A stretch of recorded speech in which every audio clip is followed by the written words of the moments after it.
കൊച്ചാപ്പി ഞാനാ സക്രിയ. ചെകുത്താമുക്ക് സക്രിയ. ചെകുത്താനാ വിളിച്ചത്.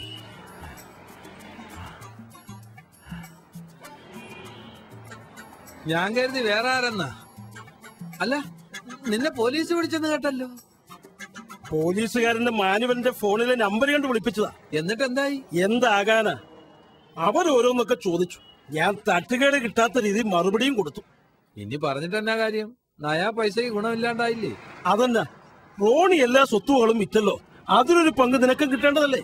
ഓ, അതൊന്നും കിട്ടാൻ പോണില്ലാടാ. പോയി മാനുവൽ ഉണ്ടായിരുന്നെങ്കിൽ എന്തെങ്കിലും പറഞ്ഞ് ഭീഷണിപ്പെടുത്തി മേടിക്കായിരുന്നു. എടാ കൊച്ചാപ്പി, മേലെ നെങ്ങാതെ റോണിക്ക് കിട്ടിയത് ആ കാശ് മുഴുവൻ. അതെങ്ങനെ അവന് ഒറ്റയ്ക്ക് ഞാൻ കൊടുക്കാമോ?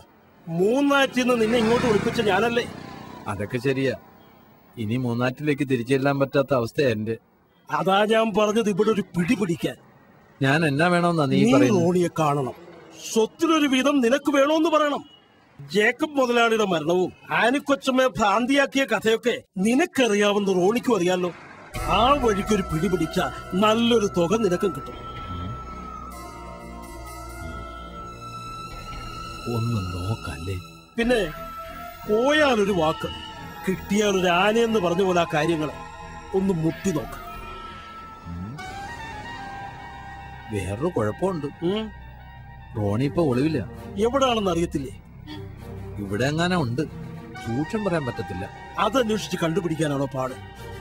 ആ വീട്ടിലൊരുത്തി ഉണ്ടല്ലോ, ഗ്ലോറി, അവൾക്കറിയാതിരിക്കില്ല.